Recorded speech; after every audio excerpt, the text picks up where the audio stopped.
Part 6. The stones that spoke their names.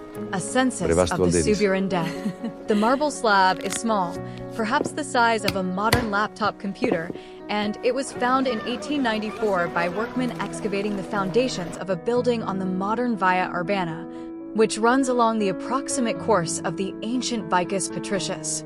The inscription is worn at the edges but legible across the central field, and it reads, in the abbreviated Latin formulae of the imperial funerary trade, that here lies Marcus Virgilius Eurysaces, freedman of Marcus, baker, who lived 53 years and operated a bread oven on this street for 31 of them, set up by his wife Atistia, free woman of Lucius, who lived with him for 29 years and who placed this stone in the second year of the Emperor Trajan.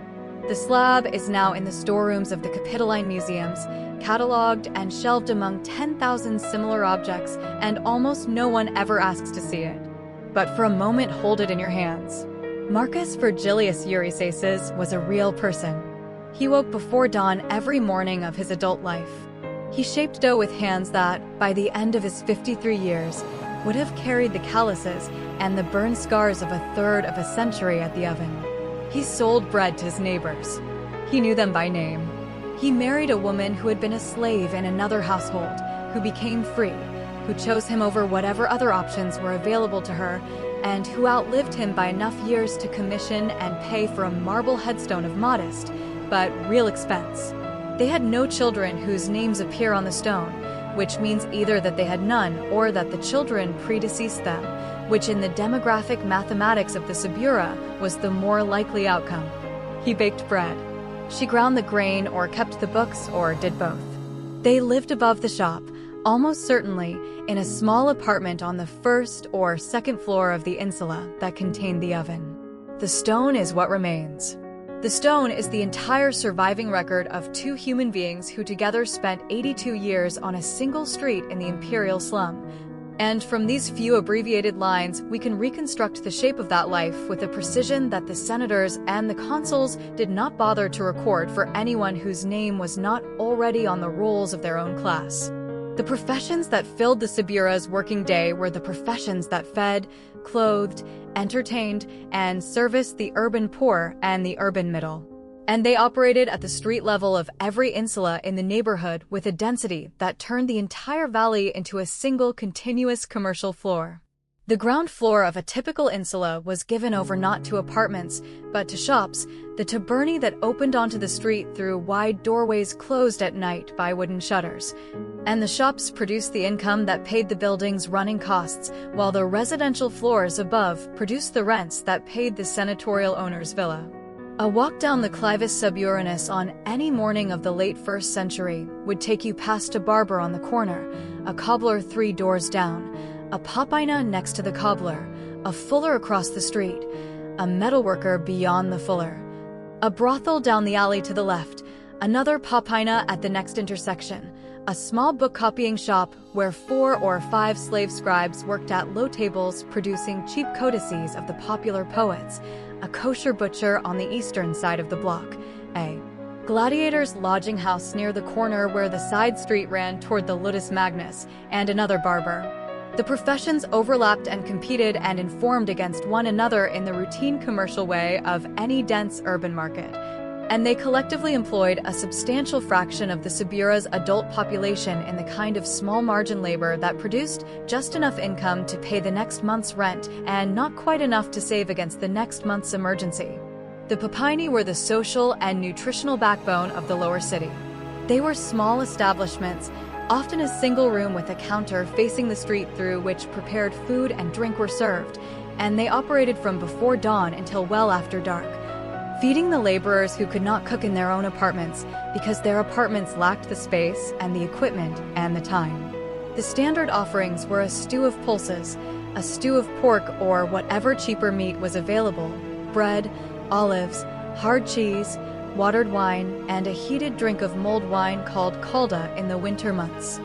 The clientele was the working population of the surrounding blocks, plus the slaves of the wealthier households on the hills above who came down for cheaper meals than their own kitchens would provide on their days of liberty. plus the gladiators between training sessions, plus the prostitutes between clients, plus the porters and the carters and the watchmen and the laundresses, and the entire continuous human traffic of a working slum. The papanerii, the operators of these establishments, were often freedmen who had pooled their manumission savings into a small business. And the surviving epigraphic record gives us a man named Lucius Callidius Eroticus, whose tomb relief on the Via Latina shows him standing behind his counter beside an itemized bill in stone, a literal transcription of a customer's tab, listing bread 1 as wine and a girl 8 asses, fodder for the mule 2 asses, total 11 asses. He was proud enough of his trade to have it carved on the stone that marked his grave. He had, in his lifetime, fed and watered and brokered the prostitutes for thousands of his neighbors, and he wanted that work commemorated. The stone survives. The work is commemorated. He has had, in the end, what he asked for. The barbers were a similarly visible feature of the streetscape, operating either from small shops or from open-air stalls under the awnings of larger establishments, providing the daily shave that the cultural conventions of the empire required of any man with a claim to respectability. The barber's shop was, in Roman urban life, as in many subsequent cultures, a social institution rather than merely a commercial one. The customers gathered. The gossip circulated. The political news of the neighborhood was processed and debated and revised by the men sitting on the benches waiting their turn. The barber himself was typically a freedman of Greek or Eastern origin, working with iron razors of varying sharpness on faces lathered with water rather than soap. And the small wounds produced by the imperfect razors were the principal vector for the staphylococcal infections that the medical writers of the period describe with such regularity. Martial mentions barbers throughout his epigrams, sometimes by name, sometimes only by reputation. And the picture that emerges from his verses is of a profession populated by individuals of distinct personalities whose customers knew their quirks and their politics and their family situations in the way that the regular client of any small urban service business knows these things. There was a barber named Cinemus mentioned in the surviving graffiti from the period, working somewhere in the Argiletum, whose customers thought him sufficiently memorable to scratch his name on a wall. The cobbler's fixed sandals, and the cheaper leather shoes worn by those who could afford footwear at all. The fullers cleaned the woolens of the neighborhood and provided the chemical service of urine collection that was their secondary trade. The metalworkers operated forges in the back rooms of their shops, their furnaces burning continuously and contributing both the heat that made the immediate surrounding apartments uninhabitable in summer and the spark risk that made them dangerous year-round, producing nails and hinges and locks and the small ironmongery of urban life. The book-copying shops, which the satirists mention with affectionate contempt, employed teams of literate slaves who produced cheap copies of the popular poets and the practical manuals and the legal handbooks that the empire's expanding bureaucratic class required for its work. A copy of Virgil from one of these Suburan workshops was a substantially cheaper object than a copy from the elite scriptoria of the Argiletum proper, and it contained substantially more errors. And the difference in price and quality served a market segment that wanted to own books, but could not afford to own them at the higher tier. The slaves who did the copying worked from morning to evening at low tables, dictated to or copying by sight, producing perhaps 2 or 3 rolls per day, depending on the length of the text. Their literacy was a marketable skill that often led to manumission and to subsequent careers as freelance copyists or teachers in the neighborhood, and a few of them rose, through luck and aptitude, to positions of real cultural significance in the imperial publishing economy. The gladiator lodgings near the Ludus Magnus, the great training school that the Emperor Domitian had constructed on the edge of the Subura adjacent to the Colosseum, housed the men who fought in the arena. The Ludus itself was a barracks for the gladiators owned by the imperial school, but a substantial population of independently owned and freelance gladiators rented rooms in the surrounding insulae, and their presence colored the social tone of the Eastern Subura in ways that the contemporary writers note with the mixture of titillation and disdain that the elite reserved for the celebrity classes. Gladiators were, in their own period, both feared and adored. They were slaves or condemned criminals or freedmen who had chosen the life. They were objects of sexual fascination for both women and men of the elite class. They were heroes to the working poor whose neighborhoods they shared. They were also, professionally, men whose life expectancy at the moment of their first arena fight was substantially shorter than the urban average, and the lodgings they occupied in the Subura were correspondingly transient. The names on the leases changing with a rapidity that the building managers tracked in their ledgers and the neighbors tracked in their gossip. The surviving graffiti from Pompeii, which we can use as a proxy for the kind of writing that the walls of the Subura would have carried if those walls had survived, includes lines praising specific gladiators by name as the sigh of the girls or the heartthrob of the local population, and there is no reason to think the Suburan walls were any less inscribed with the same enthusiasms. Take now a single composite life and follow it through a single day, drawn from the combined evidence of the inscriptions and the satires and the legal records and the archaeology, and grounded in the actual demographic and economic conditions that we have established in the preceding chapters. Call him Numerius. He is a freedman of perhaps 35, manumitted by his former master 5 years ago in the older man's will, and he now operates a small shop on the Vicus Sandalarius, selling and repairing the cheaper leather goods of the neighborhood.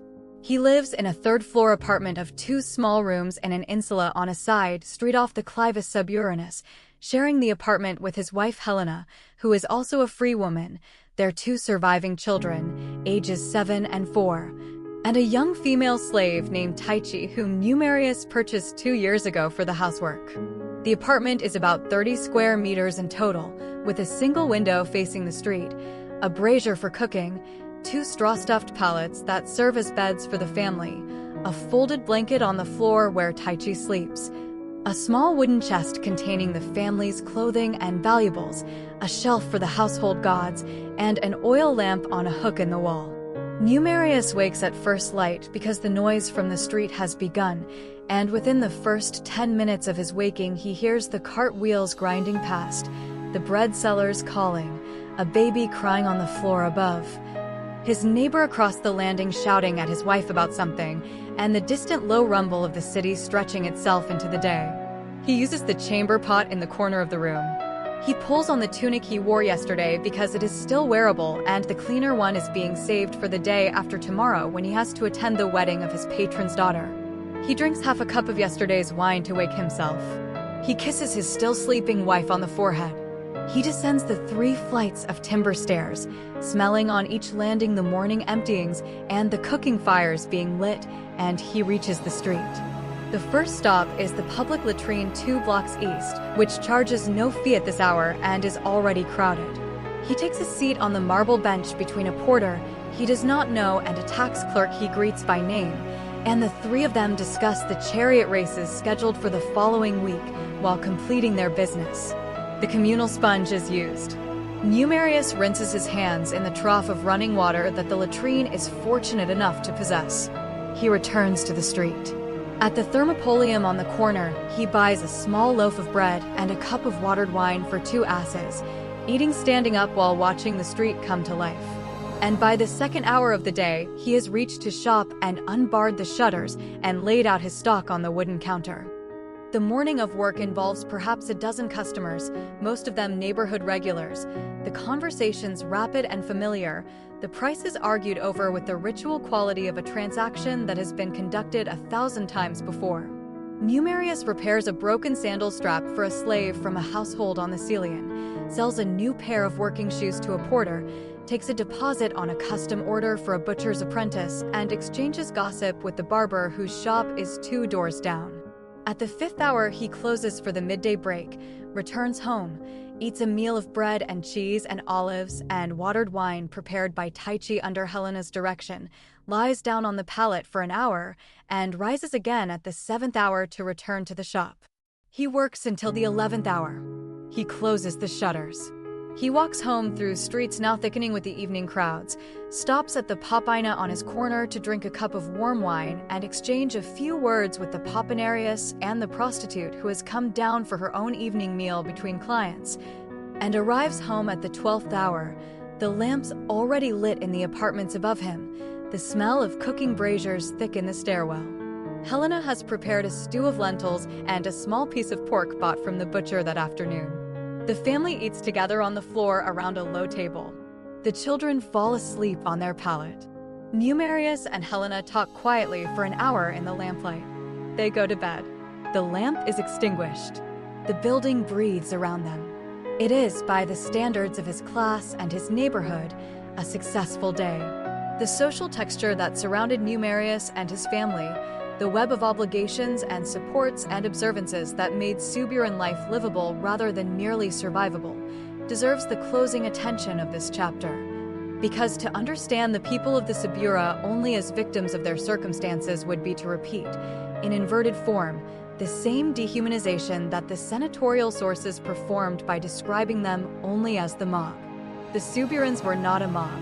They were a community, organized along lines of mutual obligation that the elite culture neither understood nor respected, but that nonetheless provided the population with the closest thing to a social safety net that the imperial economy permitted.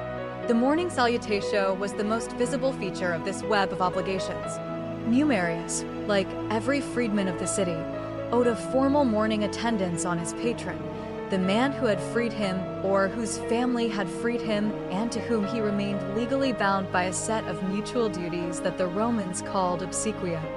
The salutatio meant rising before dawn on the days when his patron expected him, walking across the city to the patron's house on whatever hill the patron occupied, waiting in the atrium with the other clients for the patron to receive them, exchanging a formal greeting and receiving in turn either a small monetary gift called the sportula or an invitation to dinner or some minor commission of business.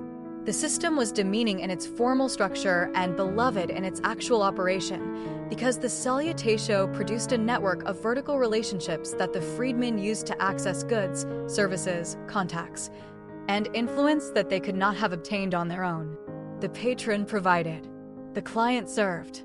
The arrangement was uneven and exploitative in the abstract and absolutely indispensable in the concrete, and Numerius, who hated the early mornings and the long walks and the obsequious formalities, would not have traded the relationship for any conceivable alternative because the relationship was, in the most practical sense, the floor under his economic life. The collegia were the horizontal counterpart to the salutatio's verticality.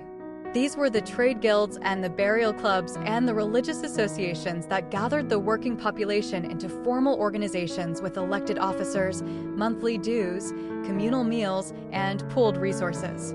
The collegium of the leather workers, to which Numerius belonged, met once a month in a rented room behind a popina on the Argiletum, conducted its business in the standard formulary of any urban association, collected dues that funded the burials of members and the small support payments to widows and orphans of deceased members, organized a communal feast on the feast day of its patron deity, and provided its members with the only form of organized social insurance available to people of their station. When a member died, the collegium paid for the funeral. When a member's wife was widowed, the collegium provided a small monthly stipend for as long as the funds allowed. When a member's child needed an apprenticeship, the collegium's network of contacts located one.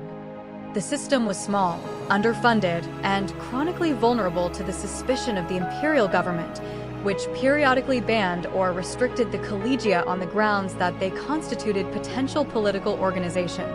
The system was also, for the people who belonged to it, the difference between dying anonymous in a pauper's grave and dying with a marker bearing your name. The inscriptions that survive from the funerary monuments of the period are, in a substantial proportion of cases, the work of collegia paying for the burial of members who would otherwise have had no monument at all. The marble slabs that we read today in the museum storerooms are, in many cases, the final dividend of a working life of monthly dues paid into the small wooden lockboxes of the trade associations.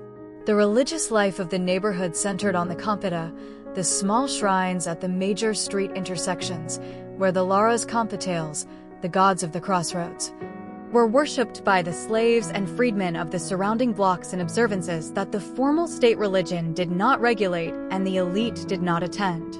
The Compita were among the most genuinely democratic spaces in the imperial city because participation in their cults was open to anyone regardless of legal status.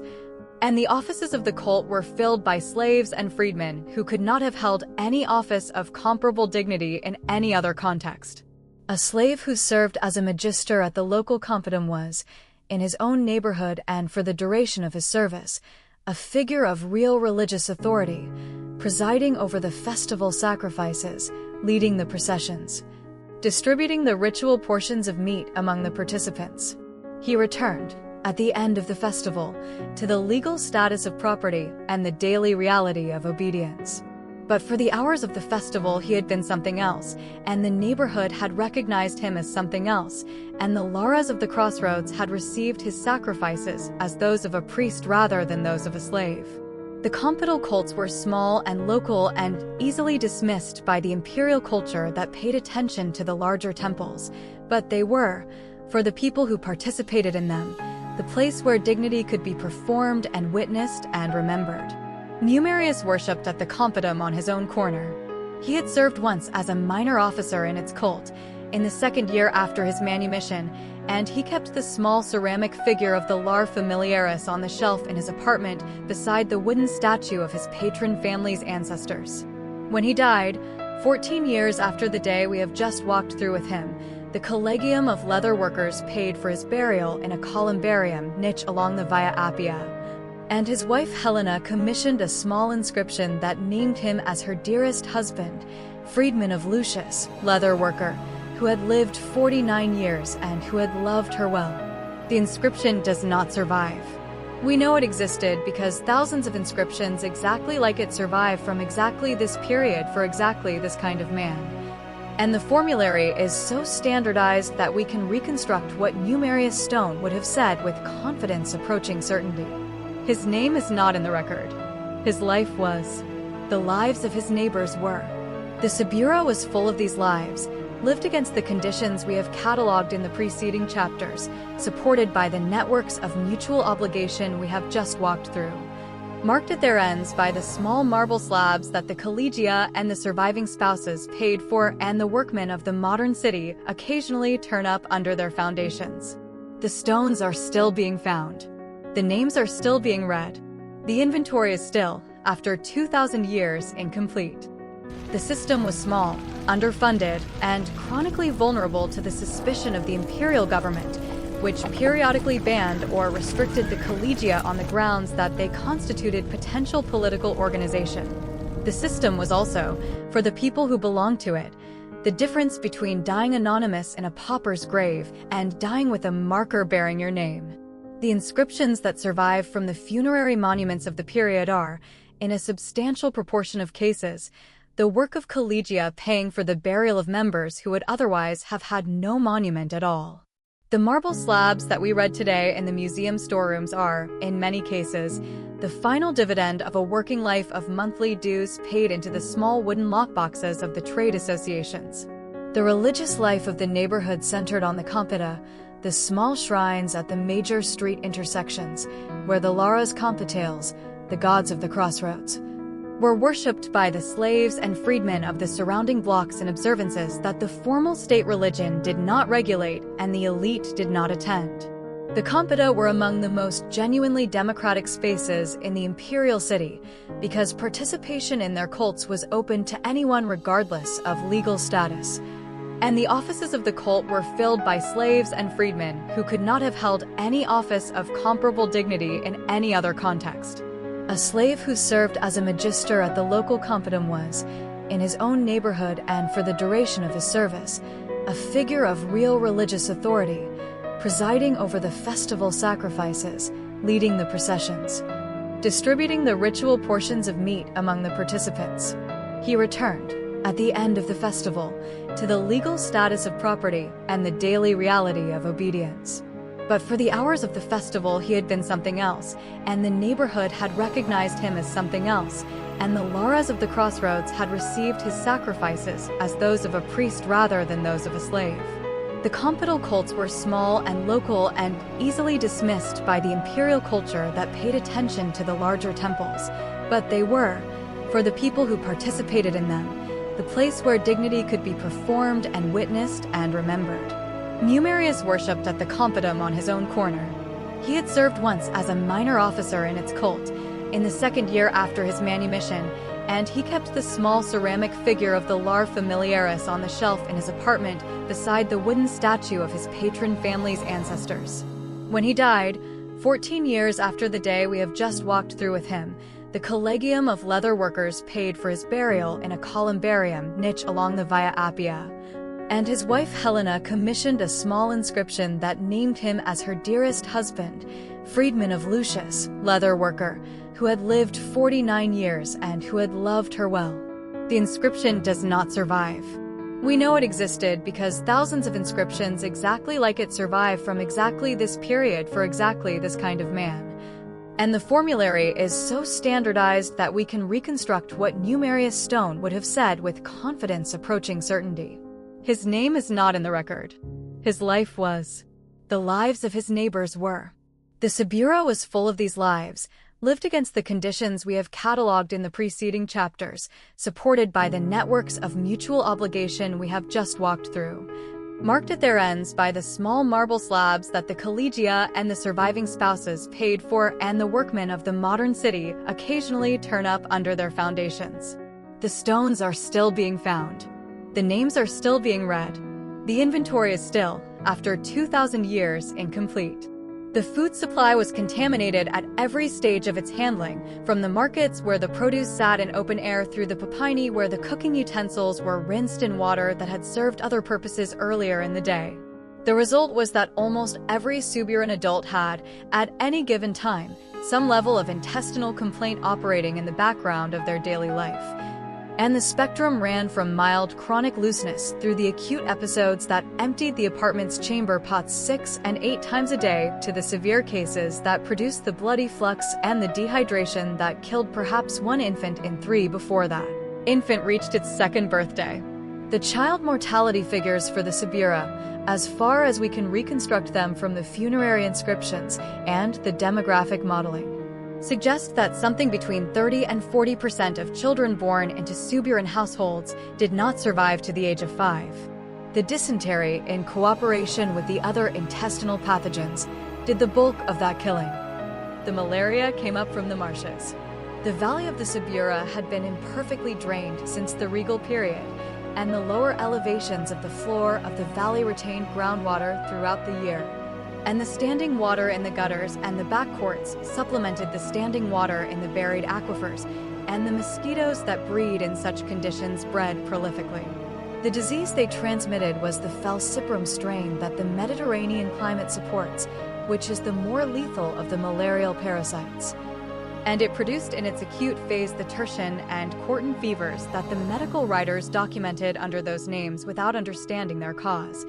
And in its chronic phase the splenic enlargement and the chronic anemia that drained the productive capacity of the working population by a quantum that the labor economy of the empire absorbed, without ever acknowledging. The malaria peaked in the late summer and early autumn, the season the Romans called the unhealthy season, and the wealthy families who could afford to leave the city for their country estates did so precisely during these months, leaving the slum population to absorb the full force of the seasonal transmission. The senators returned in November to a city where some fraction of their clients had died in their absence, and they processed this fraction as the ordinary weather of urban life and resumed their salutations with the survivors. The lice lived in the seams of the clothing and the hair of the residents at densities that no modern population in the developed world has any experiential reference for. The scabies mites burrowed in the skin of the hands and the wrists and the genitals, producing the chronic itching that the satirists mention as a feature of slum life.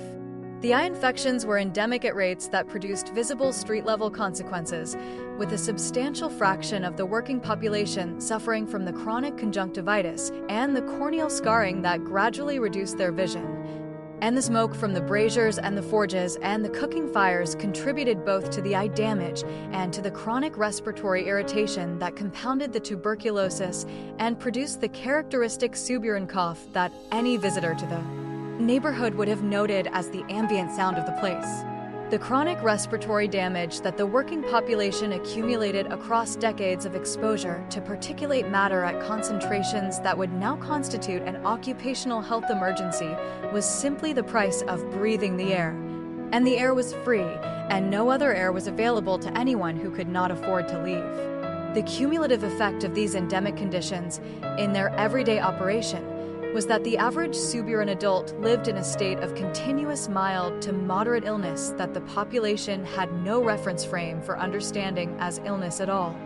Because every other Suburan was equally ill, and the comparison required for the recognition of disease as departure from a baseline of health was not available to people who had never experienced the baseline.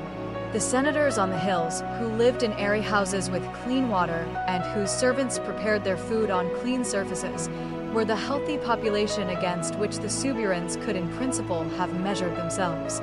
But the Suburans did not have access to the senatorial bodies in sufficient detail to perform the comparison, and the senators, who had access to Suburan bodies in the persons of their slaves and their clients, treated the chronic illness they observed as a feature of them. Lower orders rather than as a consequence of the conditions under which the lower orders were required to live.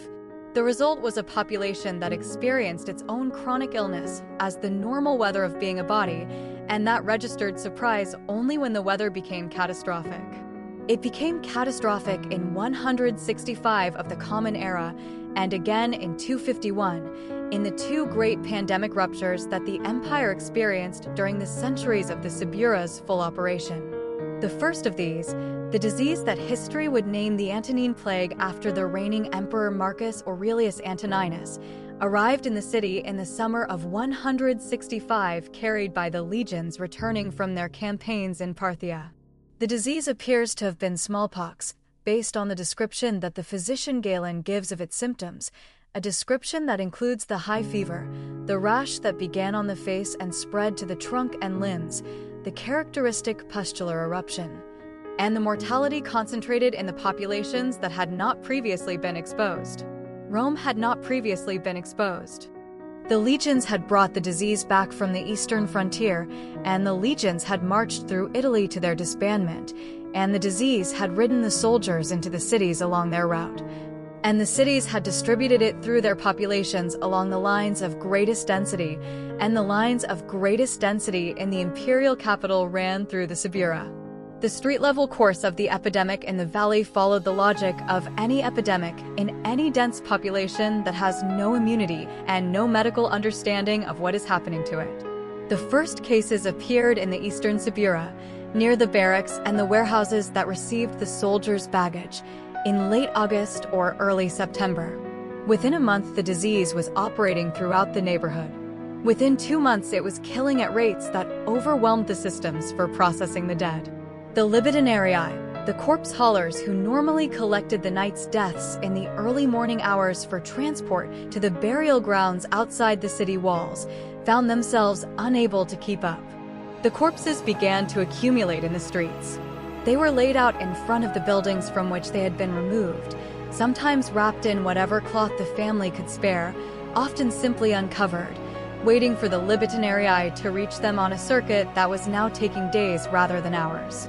The smell of the dead bodies, in the summer and early autumn heat, became a feature of the neighborhood that the contemporary writers describe with the helpless precision of people who had nothing useful to say about it, but who could not pretend it was not happening. The funeral pyres that burned outside the city gates burned continuously for months. The smoke from the pyres was visible from the forum. The smoke had a smell that the prevailing winds carried into the city itself on certain days, and the population of the city breathed it. The mortality of the Antonine Plague in the city of Rome has been variously estimated, and the estimates are uncertain. But the figure that emerges from the convergence of the literary record and the demographic modeling is somewhere between 10 and 15% of the urban population in the first wave alone, with substantial additional mortality in the secondary waves that continued intermittently for the next 15 years. The Subura, by virtue of its density and its connectivity to the entry points of the disease, absorbed a higher proportion of these deaths than its share of the urban population would have predicted. Whole buildings emptied. Whole streets emptied. The freedman who had operated the bread oven on the corner died, and his wife died, and their 2 surviving children died, and the bread oven sat cold for a year before a new tenant from the countryside arrived to take over the lease and learn the trade from scratch. This sequence, repeated thousands of times across the neighborhood, produced a collapse of the local economy that the imperial administration responded to with measures aimed at maintaining the grain dole and the basic order of the city, but that did nothing whatsoever to address the underlying conditions that had made the epidemic as lethal as it was. The plague of Cyprian, which struck the empire in the middle decades of the 3rd century beginning around 251, was a different disease and probably a more lethal one. The descriptions that the Bishop Cyprian of Carthage gives of its symptoms, supplemented by the fragmentary mentions in other sources of the period, suggest a viral hemorrhagic fever of some kind, possibly an early form of one of the filoviruses that would much later be named Ebola and Marburg, or possibly a now extinct pathogen that we cannot identify with certainty. The symptoms Cyprian describes include violent vomiting, bloody diarrhea, eyes inflamed with blood, the loss of hearing in some patients, the loss of vision in others, the rotting of the extremities, and a mortality rate that exceeded anything the empire had previously encountered. The disease moved through the cities of the empire across more than a decade, with peaks and valleys that the contemporary writers attempted to track and that the modern reconstructions have only partially clarified. And the city of Rome experienced repeated waves of the epidemic that produced a cumulative mortality some historians have estimated as high as 25% of the urban population. The Subura during the plague of Cyprian was a scene that the surviving literary record does not fully capture, but that we can reconstruct from the few accounts that do survive.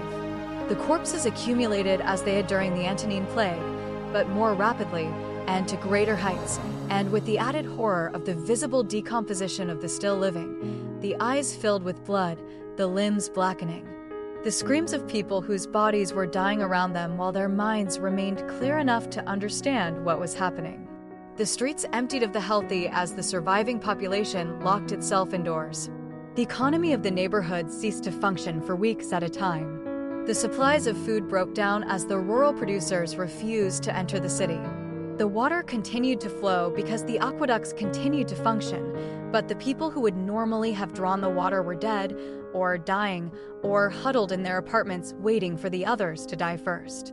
The funeral pyres outside the city walls burned at intensities that turned the night sky orange for weeks at a stretch. The smoke was constant. The smell was constant.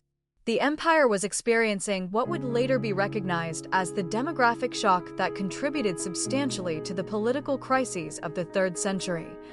The so-called crisis of the century, during which the empire nearly disintegrated under the combined pressures of plague, civil war, and barbarian incursion. The Subura was the place in the city where the shock was felt with the greatest force and processed with the fewest resources.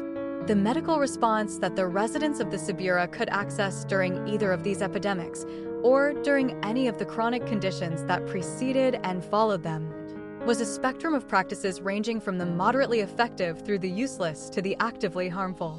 The cheap Greek physicians who maintained small practices in the side streets of the Subura had received some version of the medical training of the period, which combined the Hippocratic theory of the humors with the accumulated empirical observations of the Eastern Mediterranean medical tradition.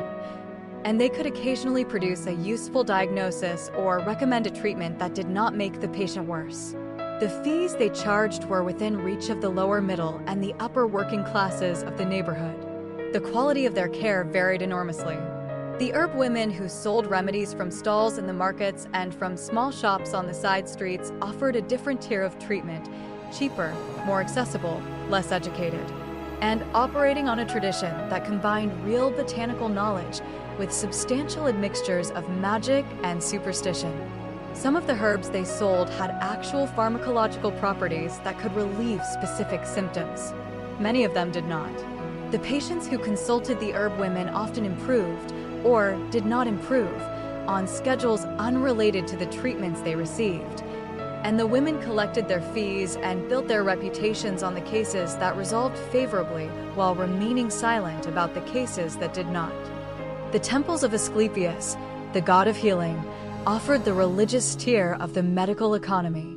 The principal temple of Asclepius in Rome stood on the Tiber Island, walking distance from the Subura, and patients suffering from serious or chronic conditions made the journey to the temple in hopes of receiving the god's intervention. The practice was called incubation. The patients slept in the temple precinct for 1 or more nights, after the appropriate sacrifices and purifications, in the expectation that the god would appear in a dream and either heal the patient directly or prescribe a course of treatment that the temple's priests would then implement. The treatments prescribed in these dreams ranged from the moderately reasonable to the bizarre, and the outcomes varied accordingly. But the temple's records preserved on the votive tablets left by grateful patients suggest a recovery rate sufficient to maintain the institution's reputation across centuries.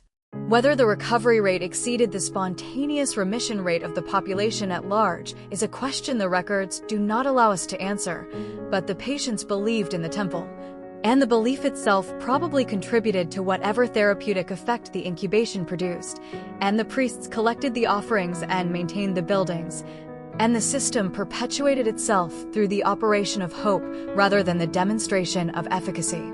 The cursed tablets and the prayer inscriptions that survive in substantial numbers from the period give us perhaps the most honest record of what the residents of the Subura actually believed and did when illness struck their households.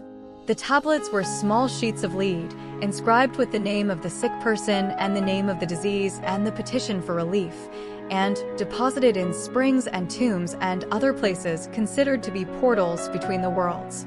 The texts are sometimes pleading, sometimes angry, sometimes coldly transactional, and they are almost always specific. The mother whose 4-year-old son lay coughing on the pallet beside her wrote the boy's name on the tablet, named the demon she believed to be responsible for the illness, demanded that the demon depart, promised offerings to whatever deity might enforce the demand, and buried the tablet at the corner of the family tomb where she believed her grandmother's spirit could be enlisted as an advocate. Sometimes the child recovered. Sometimes the child died.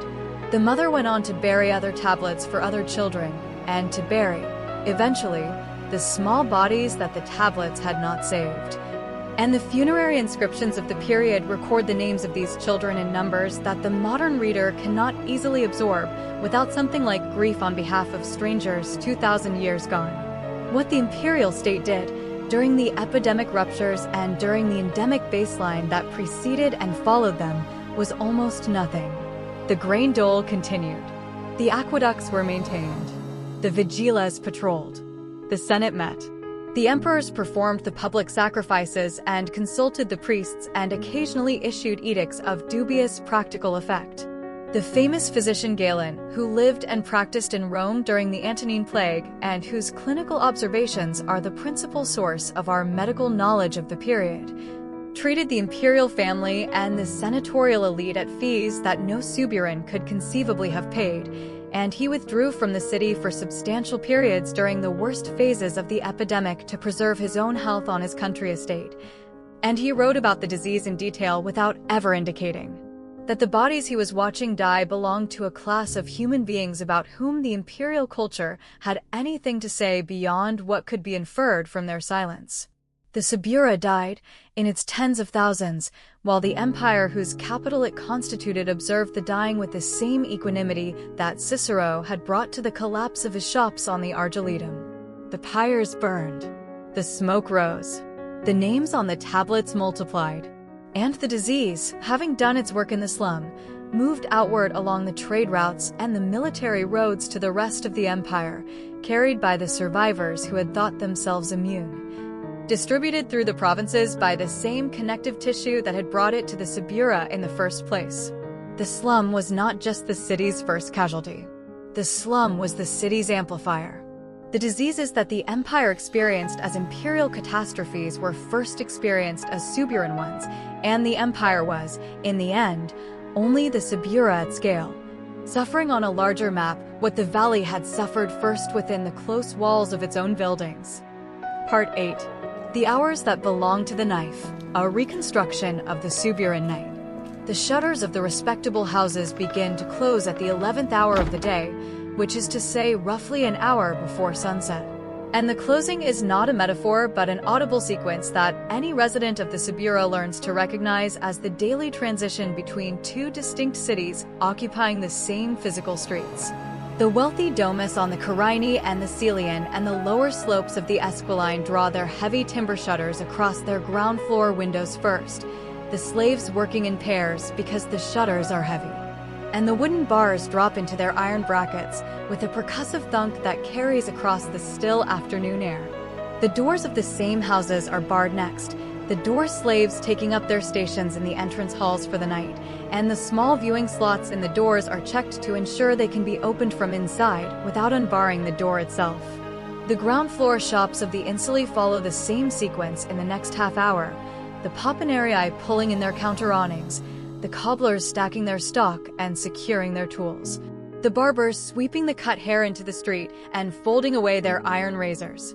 By the 12th hour, the commercial street has converted itself into a residential one, and by the first hour of the night, the residential street has converted itself into something else again. Something for which the elite Roman vocabulary did not really have a word because the elite Roman vocabulary preferred not to acknowledge it existed, but which the residents of the Subura called, in the practical language of people who had to live with it, the time of the wolves. What you need to understand, if you are going to understand the Subura at night, is that Rome had no street lighting of any kind whatsoever. This is a fact so basic that it tends to slip past the modern reader without producing the dislocation it ought to produce. Because the modern city is so saturated with artificial illumination that the cognitive experience of true urban darkness has become genuinely rare even for people who travel widely. There were no oil lamps on poles at the intersections. There were no torches mounted on the walls. There were no lit shop windows because the shops were shuttered. There were no carriage lamps because Roman law forbade wheeled traffic in the city during daylight hours, and therefore the wheeled traffic that did move at night moved without sources of light beyond what the driver chose to carry. The moon, when it was full and the sky was clear, provided enough light to navigate the wider streets at a slow walk. The moon, when it was new or obscured by clouds, provided nothing. The streets of the Subura on a moonless night in November were so completely dark that a man holding his hand 6 inches from his face could not see the hand. The buildings rose on either side of the streets to heights of 5 and 6 stories. The streets themselves were narrow enough that the strip of sky visible overhead was, in the technical phrase of the urban geography, a slot rather than an opening. The darkness in the slot was the darkness of a closed cave. Anyone moving through it was moving by memory, by touch along the walls, and by the sound of their own footsteps echoing off surfaces they could not see. Into this darkness, the curfew effectively poured the respectable population indoors and held it there until first light. The curfew was not formally legislated as such, but was produced by the combination of factors that we have already noted. The wheeled traffic restriction that flooded the night streets with delivery carts, the closing of the shops, the bolting of the doors, and the universal understanding among the elite and the upper middle classes that to be in the streets of any working-class neighborhood after dark was to expose oneself to risks that no rational person accepted unnecessarily. The flow of respectable foot traffic that had filled the streets during the day, the clients walking to their patrons' houses, the customers visiting the shops, the slaves running errands, the matrons with their attendants on their way to the baths or the temples. All of this drained out of the streets by the second hour of the night and did not return. What remained was a much smaller population, a different population, and a population whose composition told you everything you needed to know about what the night economy of the Subura actually was. The vacuum that the withdrawal of respectable traffic produced was filled, with the swiftness and the efficiency that any economic vacuum is filled, by the predators and the parasites and the workers of the trades that operated below the threshold of daylight legality.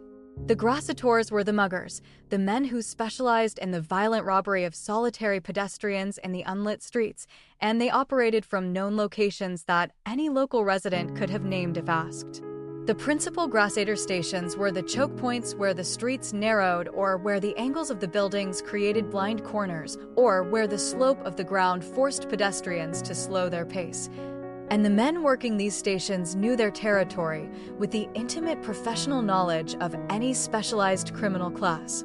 They worked in pairs and threes, one acting as the lookout, the others as the engagers, and their method was simple and effective. The pedestrian, walking with whatever light he had managed to bring with him, was usually identifiable as a target by the quality of his clothing and by his apparent unfamiliarity with the route. The lookout signaled. The engagers stepped from the shadow into the path. The knife came out. The pedestrian had 3 options, and only 3, and all of them were bad. He could resist and almost certainly be killed.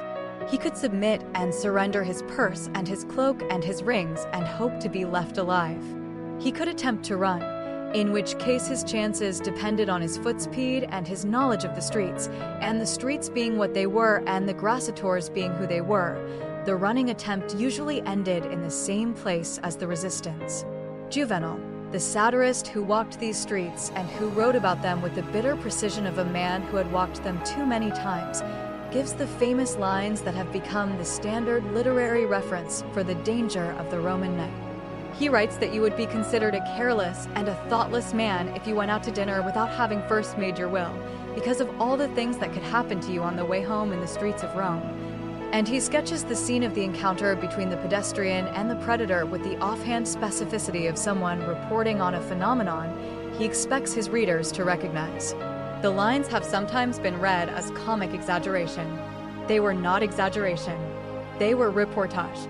The municipal records of the late Republic and the early Empire that survive, fragmentary as they are, document a homicide rate in the city of Rome that modern estimates have placed somewhere between 40 and 100 deaths per 100,000 residents per year, which is to say between 4 and 10 times the homicide rate of the most violent contemporary American cities.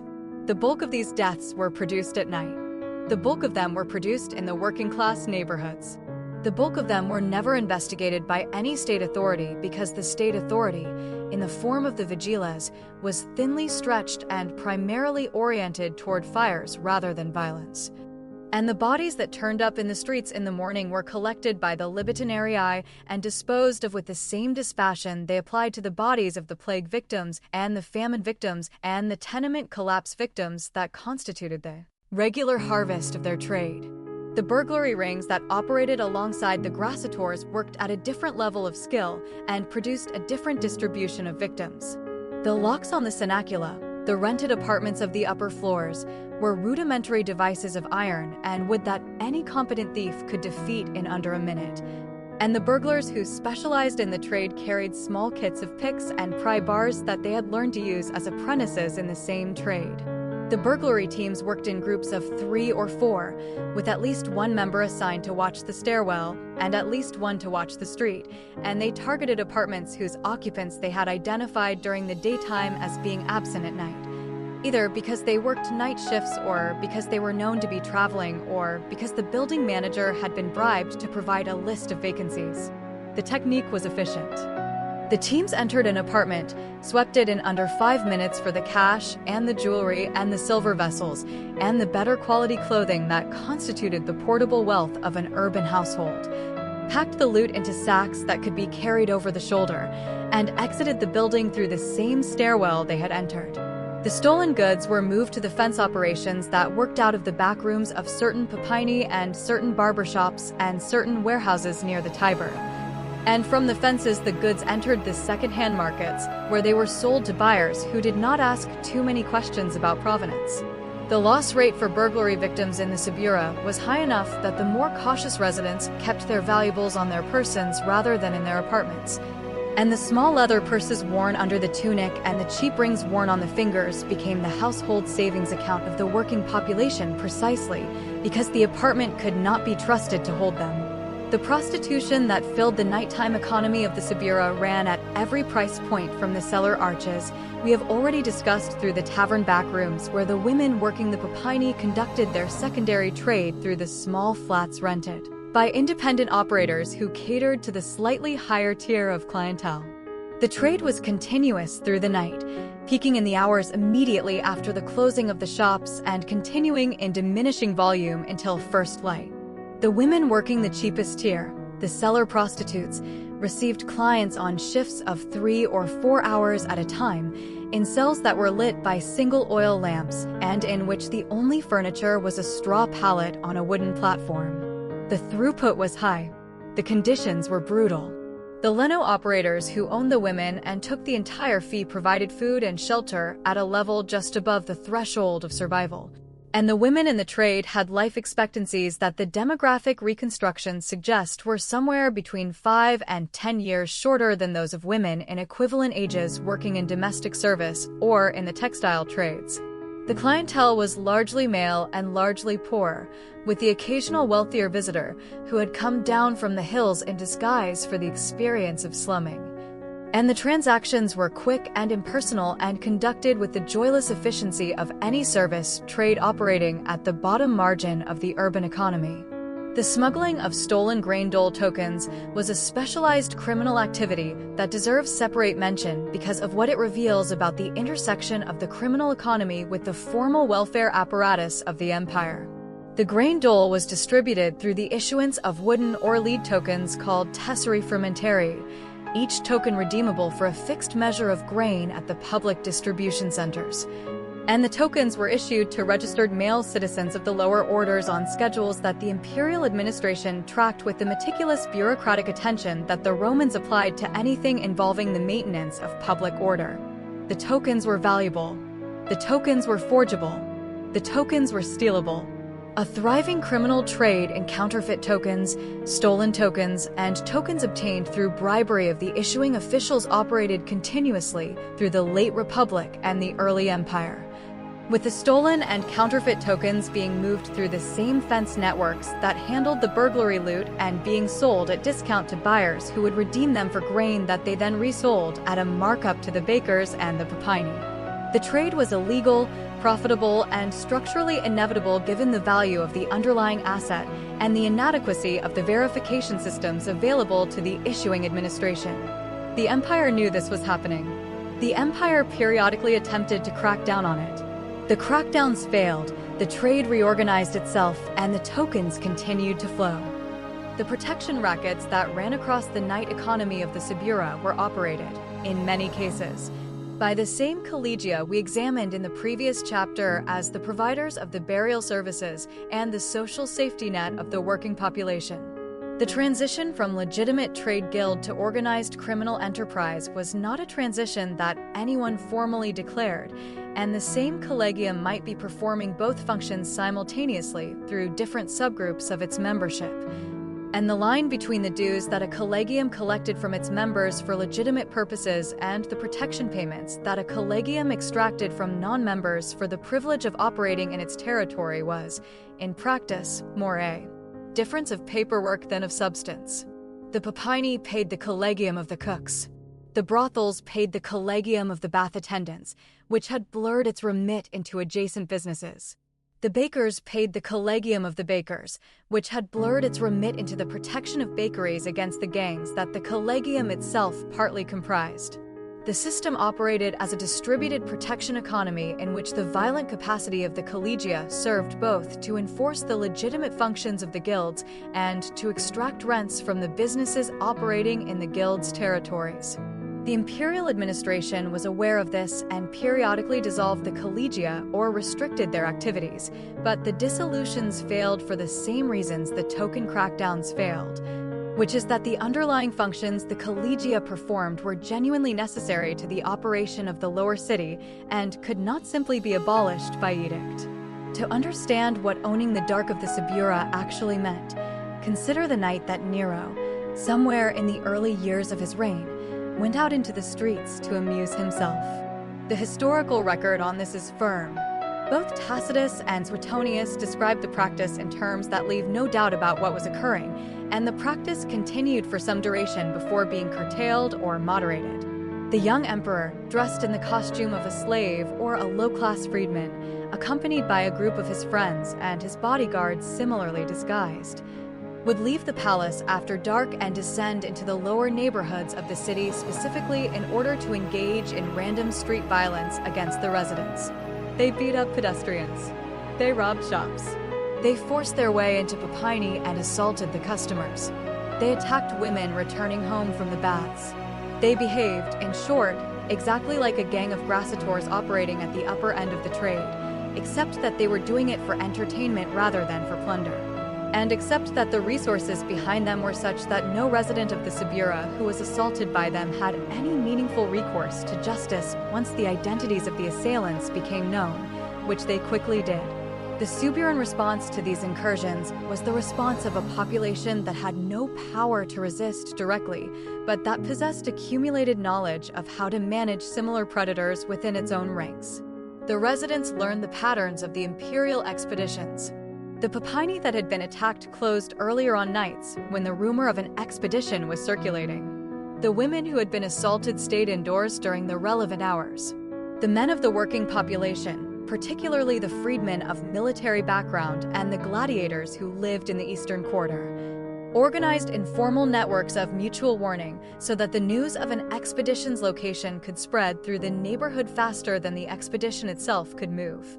On one famous night, recorded in both Tacitus and Suetonius with substantially different details that probably reflect the existence of multiple similar incidents conflated in the tradition, Nero attacked a senator named Julius Montanus, who happened to be walking with his wife in a street the imperial party had selected for its evening's work. Montanus, not recognizing the emperor in the dark and in disguise, fought back and gave the emperor a substantial beating before Nero's bodyguards intervened to extract him. Montanus, having subsequently learned the identity of the man he had struck, sent the emperor a written apology. Nero, upon reading the apology, sent back the message that any man who had struck the emperor and lived to write about it could not be permitted to continue living. Montanus was required to commit suicide, which he did. The incident was reported in the elite literary record, primarily as evidence of Nero's tyrannical character. The residents of the Subura, who had been absorbing the imperial entertainment for months, read the incident somewhat differently. The senator had been treated, by the emperor's mood and by the emperor's bodyguards and by the imperial law, exactly as the senator had been requiring the law to treat the Suburans for centuries. The senator died. The Suburans, who had been dying anonymously throughout the same months, took note of who, finally, the Dark belonged to. Earlier in the imperial chronology, before he became the Pontifex Maximus and was required to live in the official residence on the Palatine, Julius Caesar had maintained a private house in the Subura itself, and the literary tradition records that he moved through the neighborhood on foot at all hours of the day and night with what the elite biographers described as a recklessness that bordered on the suicidal. The recklessness was, in fact, a calculation. Caesar had grown up in the Subura. His family had lived there for generations before they had acquired the resources to move up to the Carine. He knew the streets the way a man knows the streets of the neighborhood in which he learned to walk, and he knew the people, and the people knew him. He was, in the operational sense that matters, a local. His nighttime walks through the Subura were not the slummings of an outsider, but the homecomings of a man returning to his actual community. And the local population responded to his presence in the streets with a protective familiarity that the grassators and the burglary rings and the protection collectors understood to constitute a hands-off territory. Caesar walked the streets at night. The streets let him walk. This was, in its own way, a more revealing piece of evidence about who owned the dark than the spectacle of Nero's beatings, because it demonstrated that the dark could be owned, in certain circumstances, by people who had earned the ownership through years of residence rather than through the application of imperial force. Caesar had earned it. Nero had not. The neighborhood made the distinction visible in its responses to both men, and the response of the neighborhood was, in the end, the most reliable indicator of who actually held power in the streets after the shutters closed. The sounds of the Suburan night, layered through all of this, constituted a soundscape that anyone who lived in the neighborhood for any length of time learned to read with the precision a sailor learns to read the weather. The slap of sandals on stone in an empty street at the third hour of the night, fast and steady, meant a man running, and the question of whether he was running from or running to was answered by what followed. The slap of sandals echoed by a second pair of sandals slapping in pursuit meant a chase, and the chase ended, almost always, in a sound that the residents knew to interpret without needing to see it. The short, sharp cry that cut off mid-syllable as the blade went in or the cudgel came down. The slammed shutter on an upper floor, suddenly and without obvious cause, meant that the resident of that apartment had heard something below and had decided that whatever was happening was not their business and would not be permitted to become their business. The silence that followed the cry that cut off was the silence of a neighborhood in which every resident had heard the cry, and every resident had recognized what it was. And every resident had made the decision to remain in their apartment and not to descend to the street, and the silence was the collective vote of the neighborhood that the dead man in the street had become, from the moment of his cry, no longer their concern. The libitinarii would collect him in the morning. The street would be hosed down. The blood would be absorbed into the perpetual organic film that coated the cobbles, and by the second hour of the day the place where he had fallen would be indistinguishable from any other patch of pavement in the valley. The night had owned him. The dark had taken him. And the Subura, which had heard everything and seen nothing, continued. Part 9. The bread that was never quite enough. A forensic accounting of Suburan hunger. The loaf is dark, almost black at the crust, denser than any bread a modern reader has likely held in their hand. And when Helena breaks it across her knee at the second hour of the morning, it produces a small dry sound and a small puff of flour dust that rises in the lamplight and settles again on her tunic. The loaf weighs about a Roman pound, which is to say roughly 330 grams in modern measure, and it has been baked the previous evening at the public oven 2 streets over, where Helena carried the prepared dough at the 11th hour of yesterday, and where she collected the finished loaf this morning for the baker's standard fee of 1 as for the use of his oven and his fuel. The grain in the dough is the coarse far that the family receives through numerous monthly dole allocation, supplemented by a small additional purchase of slightly better flour that Helena makes from the grain merchant on the corner for the days when the family is guests or when one of the children has been sick and requires something more digestible than the standard loaf. The dark color of the crust comes from the bran that remains in the flour because the milling at the public mill is not fine enough to separate it cleanly, and the bran is part of the bread, and the bread is the floor of the family's nutrition. And the floor is what every member of the family stands on through every day of their lives. Helena breaks the loaf into 4 pieces. She gives the largest piece to Numerius because he is about to go to a shop and will not eat again until midday. She gives the next pieces, smaller, to the 7-year-old and the 4-year-old. She keeps the smallest piece for herself, which she will eat slowly throughout the morning while she manages the household. The slave Taichi has already eaten her own portion of yesterday's loaf, which Helena set aside for her last night.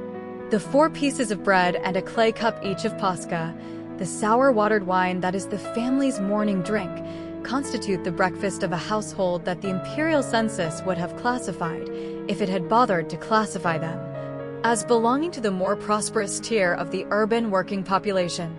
The breakfast contains approximately 400 calories per adult. The adult Numerius, who will spend the next 4 hours on his feet at his shop bench, will burn through this caloric load by the 5th hour of the day. And the hunger that returns to him at that point will be the same hunger that returns to every other working adult in the Subura on every other morning. And the hunger is the chronic condition that the entire food economy of the neighborhood is organized to manage rather than to eliminate. The daily diet at the bottom of the Suburan social order, even for households like Numerius that operated comfortably above the threshold of actual starvation, was a structure of nutritional poverty so severe that the modern reader, raised on the post-industrial caloric abundance of the developed world, has genuine difficulty registering what it would have meant to eat this way for an entire lifetime. Bread was the foundation, and bread accounted for somewhere between 60 and 70% of the daily caloric intake of the working population. And the bread was not the soft white bread of modern reference, but a dense whole grain product made from the cheaper coarse wheats that the empire shipped to the city in millions of bushels per year. The bread varied in quality across the social tiers in ways that were immediately legible at a glance. The senatorial table received bread baked from the finest sifted siligo wheat, white and light, and produced by bakers whose entire professional reputation rested on the consistency of the product. The middle classes received bread baked from the standard far wheat, sifted to remove the larger pieces of bran, but retaining enough of it to give the loaf the characteristic darker color and denser texture that Helena's family ate every morning. The working poor below the level of Numerius' household received bread baked from the cheaper grades of grain that the dole distributed, often with substantial admixtures of barley and millet and, in periods of scarcity, with admixtures of chickpea flour and even sawdust that the bakers added to extend the supply. The lowest tier of bread, the panis sordidus, was a brick of varying composition and uncertain palatability that the population at the actual bottom of the order ate because the alternative was eating nothing. The bread held the entire dietary structure together. The bread was the constant. The bread was what you ate when there was nothing else to eat, and the bread was what you ate in addition to whatever else might be available, and the bread was eaten at every meal of every day from infancy to death. The pasca that washed the bread down was a drink that occupies, in the cultural record of the empire, the position that coffee occupies in modern working-class life, which is to say that it was the mandatory daily fluid of the laboring population and the social marker of the class to which the drinker belonged.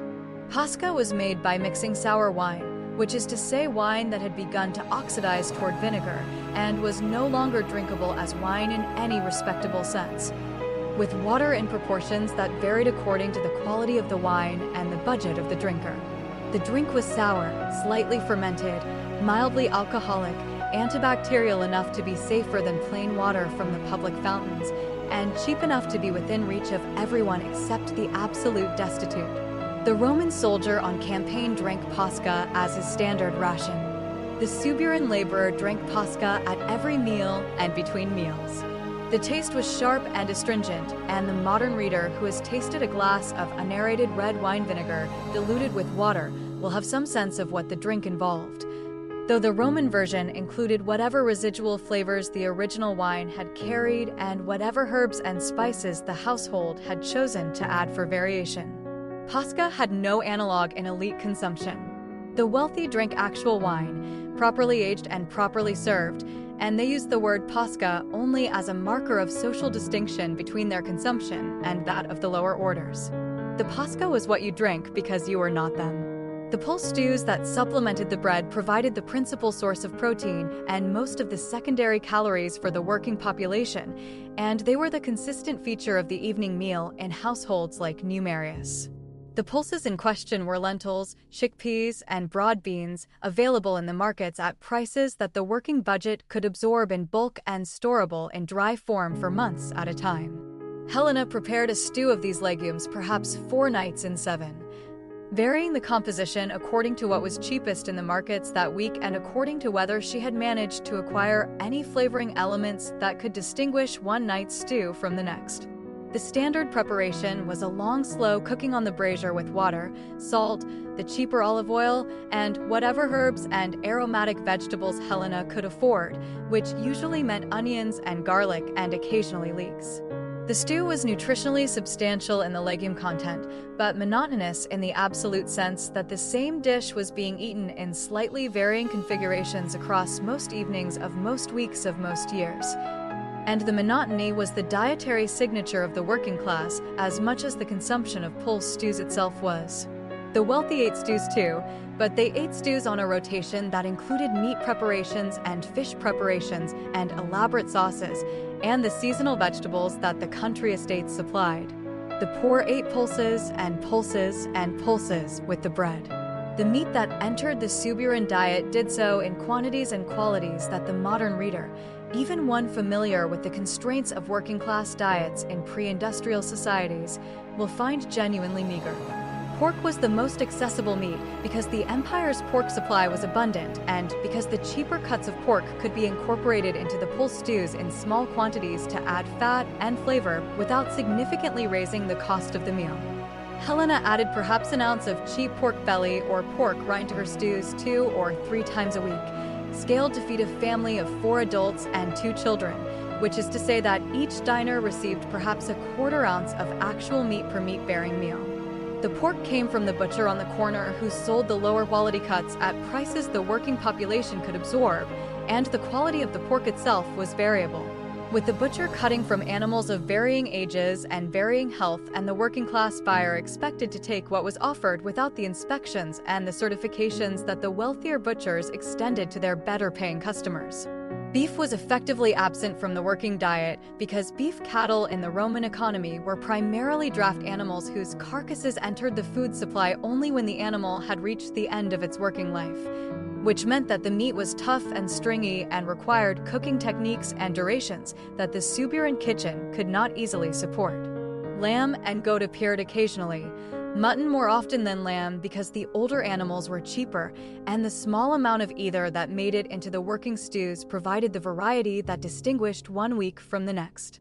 The fish that appeared in the diet did so largely in the form of garum, the fermented fish sauce that the empire produced in industrial quantities at the coastal fisheries and shipped throughout the Mediterranean basin in standardized amphorae.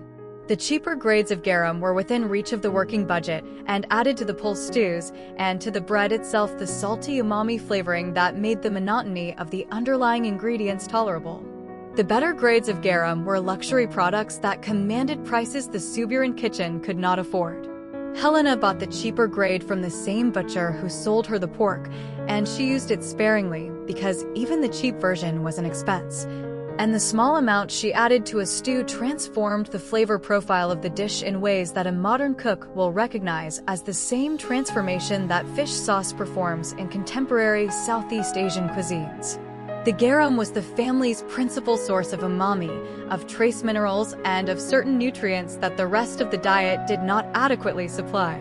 What is striking when you compile the daily diet of the working Suburan family across an entire year is the near-total absence of fresh vegetables and fruit. The country estates of the wealthy supplied their owners with seasonal produce in continuous variety. But the urban food markets that served the working population offered only the produce that could survive transport from the agricultural hinterlands without refrigeration, and that could be sold at prices the working population could pay. Cabbage was the most common vegetable in the working diet, available almost year-round and cheap enough to be a regular item. Onions and garlic were continuous staples used in cooking rather than eaten in significant quantities raw. Leeks appeared in some seasons. The more delicate vegetables that the wealthy ate, the lettuces and the asparagus and the artichokes and the seasonal greens, were either absent from the working markets or priced above what the working budget would absorb. Fruit was similarly constrained. Apples and pears appeared in the autumn at prices the working family might afford occasionally as a treat. Figs, dried, were available year-round and constituted the principal sweet element in the working diet. Fresh figs, fresh peaches, fresh grapes, the seasonal abundance of the elite tables, simply did not enter the working pantry in any consistent way. The result was a diet that supplied adequate calories for survival in most years, but that ran chronically low in the micronutrients that fresh produce provides, and the deficiencies showed up in the population's teeth, in their gums, in the chronic skin conditions that the medical writers documented, and in the high rates of infectious disease that nutritional inadequacy predisposes any population toward. The Kura Annoni, the imperial grain administration that distributed the dole, was the institutional response of the empire to the chronic hunger of its urban population. And it was simultaneously the political theater that the empire performed for itself about the existence of that response. The dole had its origins in the late Republic, when the populist politicians of the 2nd and 1st centuries before the Common Era had used grain distributions as a tool for building political followings. And by the early imperial period, the system had been institutionalized as a permanent feature of urban governance in the capital. The mechanism was elaborate. Adult male citizens registered on the rolls of the city were entitled to a monthly distribution of grain at no cost. The distribution conducted at fixed locations on fixed days through the issuance of the tesserae fermentarii we have already discussed in the context of the criminal trade in stolen tokens. The recipient brought his token to the distribution center on his assigned day, presented it to the clerk, and received in exchange a measured portion of grain, typically about 33 kilograms per month, which the recipient then carried home in his own bag or amphora. The system, in its formal operation, was a substantial and expensive welfare program that the imperial treasury funded out of the empire's tax base and that distributed grain to somewhere between 200,000 and 300,000 recipients in the city of Rome at the height of its operation. The reality of how the system functioned at street level diverged from the formal description in ways that the elite literary record largely declined to address, but that the demographic and economic reconstruction makes clear. The grain ration was sized to provide roughly 2/3 of the daily caloric requirement of a single adult, which meant that the family of a recipient still had to purchase or otherwise obtain the remaining caloric needs of all its members, including the dependents who received no ration of their own. Women received no ration. Children received no ration. Slaves received no ration. Foreigners received no ration.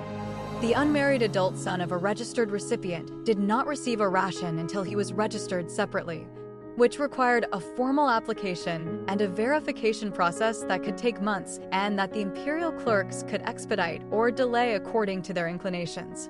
The distribution days produced queues that began before dawn and continued through the morning, with the recipients standing in lines that ran from the distribution centers back into the surrounding streets and that took hours to process.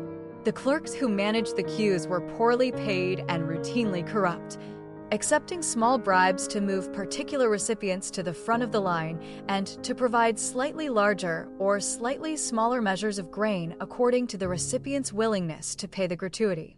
The distribution centers themselves were operated through contracts with private operators who skimmed from the supply at every stage of the process, replacing portions of the high-quality grain that the treasury had purchased with cheaper, lower-quality grain whose differential value the operator pocketed. The grain that reached the actual recipient was often of a quality substantially below what the imperial budget had paid for, and the recipients understood this, and the recipients complained about it. And nothing changed because the entire system was operated by an extended bureaucracy whose members benefited from the leakage and who had no incentive to expose or reform a process they were collectively profiting from. The political theater that the dole performed obscured the brutal arithmetic of what it actually accomplished. The dole prevented mass starvation in the most absolute sense and gave the imperial administration a defensible claim to be feeding its urban population, and it accomplished these limited goods at considerable expense to the treasury. What the dole did not do, and what the dole was never designed to do, was to provide adequate nutrition for the families of the recipients or to extend even the inadequate ration to the substantial majority of the urban population that fell outside the category of registered male citizens. The women of the Subura, the slaves of the Subura, the foreigners of the Subura, the unregistered males of the Subura, the children of the Subura. All of them ate from the residual purchasing power that the registered male recipient's household could deploy in the markets after the family had eaten through its own grain allocation. The dole subsidized 1/3 of the calories of 1/4 of the population, and the empire celebrated itself for the generosity. The Palatine and the thermopolia that we have encountered in earlier chapters were the commercial air that absorbed the remaining caloric demand of the population that the dole did not cover and that the home kitchens did not supply.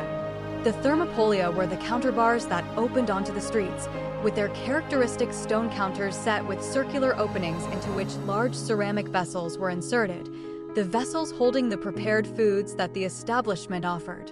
The vessels held stews, wine, water, oil, and the various sauces and accompaniments that the customer might order.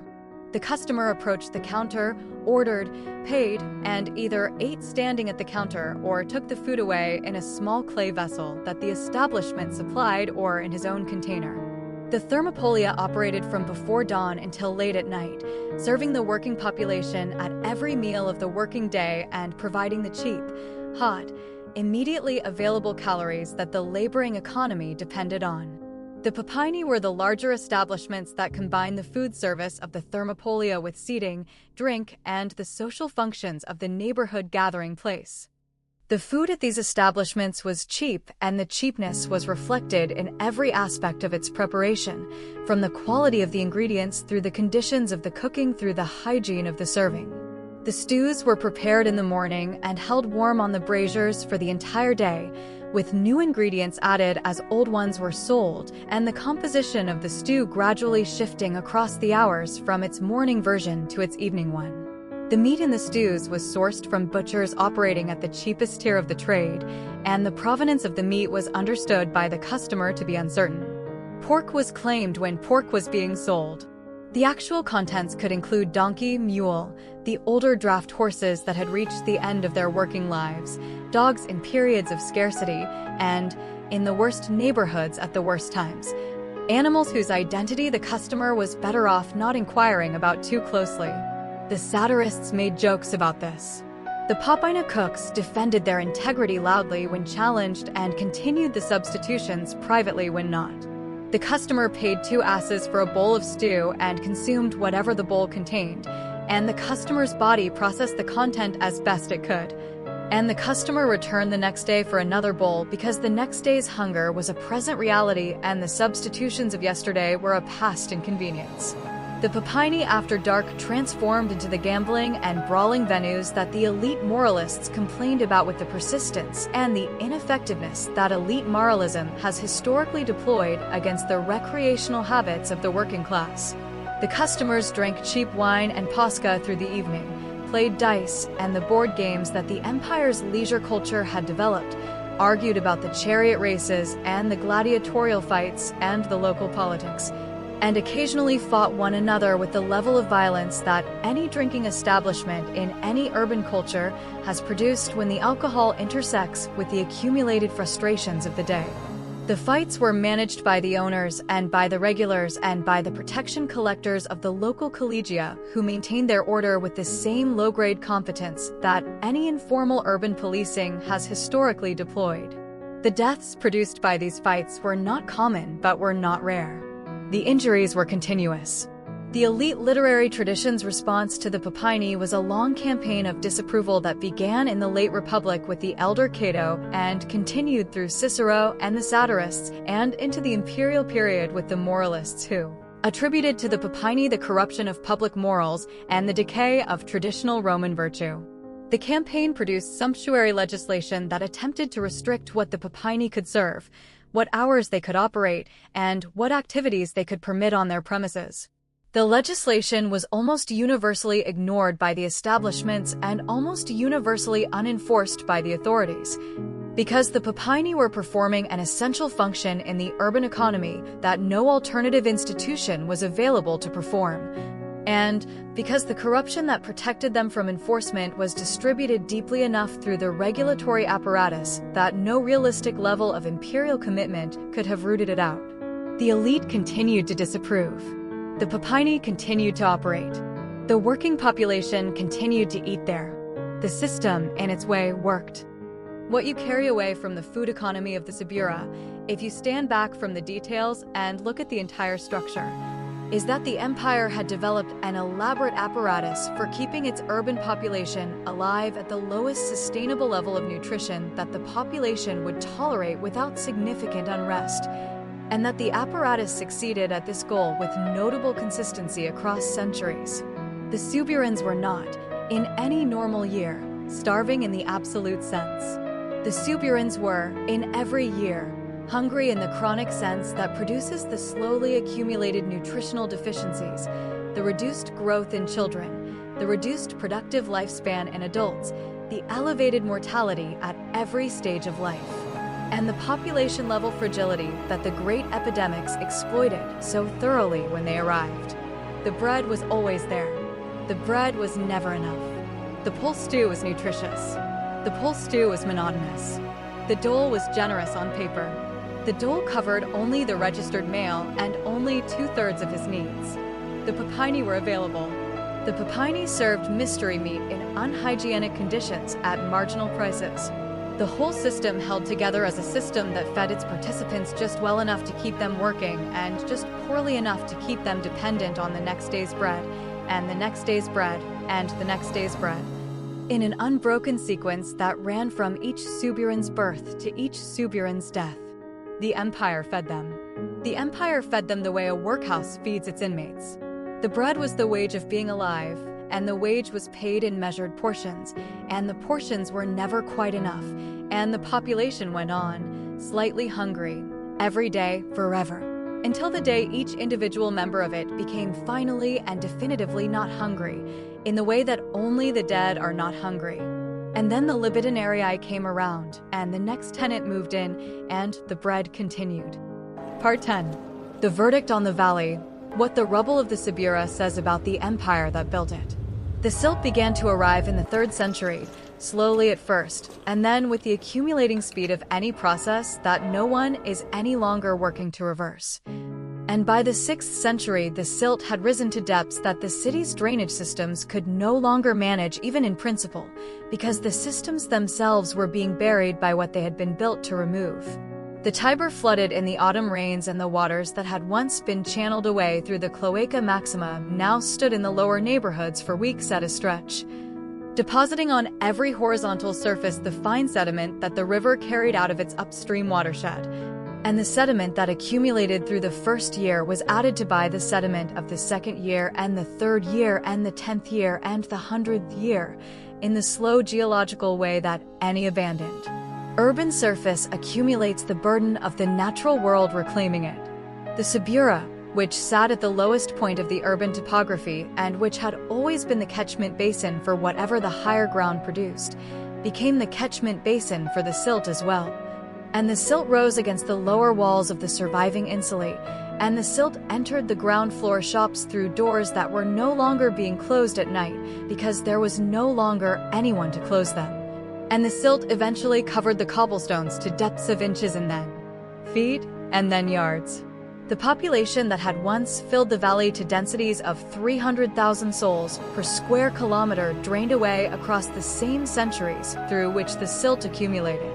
The processes were entangled. The population left because the conditions that had sustained the population were collapsing, and the conditions were collapsing because the population was leaving, and the feedback loop ran in only one direction.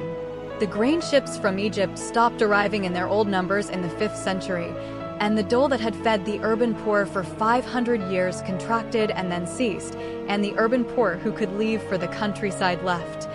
And the urban poor who could not leave died of the diseases that the contracting medical infrastructure could no longer, even theatrically, pretend to address. The Vandal sack of 455 and the Ostrogothic sieges of the early 6th century and the Lombard pressure of the late 6th and the recurring waves of plague that the Justinianic outbreak had introduced in the 540s and that returned every generation thereafter. All of these compounded the demographic contraction in ways that the historical record can document at the level of imperial response, but that the archaeological record documents at the level of the abandoned buildings, the shops that closed and were never reopened, the apartments whose last tenants died and were not replaced, the streets that ceased to be cleaned and began to be colonized by the vegetation that grows in the cracks of any pavement no longer subject to daily foot traffic. The million-person city of the 2nd century had become, by the calculations that modern demographic historians have applied to the documentary and archaeological evidence, a city of perhaps 30 to 50,000 by the early 8th century, occupying small clusters of habitation scattered across an urban footprint that had once been continuously inhabited. The Subura was one of the neighborhoods that emptied earliest and most completely. The valley between the hills had always been the marginal ground, sustained only by the connective economy of the larger city, and when the larger economy contracted, the valley had nothing of its own to fall back on. The insulae that we examined in their full operation across the preceding chapters stood empty for decades at a time, their wooden upper stories collapsing into their masonry lower stories under the accumulated weight of unmaintained roofs and the action of weather on uncoated timber. And the rubble produced by these slow-motion collapses contributed its own layer to the rising stratigraphy of the valley floor. By the 9th century, the medieval inhabitants of Rome had constructed a new and much smaller version of the city on top of the buried remains of the ancient one. And the new constructions used the materials of the old wherever the old materials lay accessible, with marble from the temples being burned for lime and brick from the insulae being incorporated into the walls of churches, and the dressed stone of the public buildings being recycled into the foundations of houses whose builders had no idea what the carved letters on the stones had once said. The Subura, under its new accumulation, became the medieval Rione of Monte, a hillside district that took its name from the hills surrounding the old valley.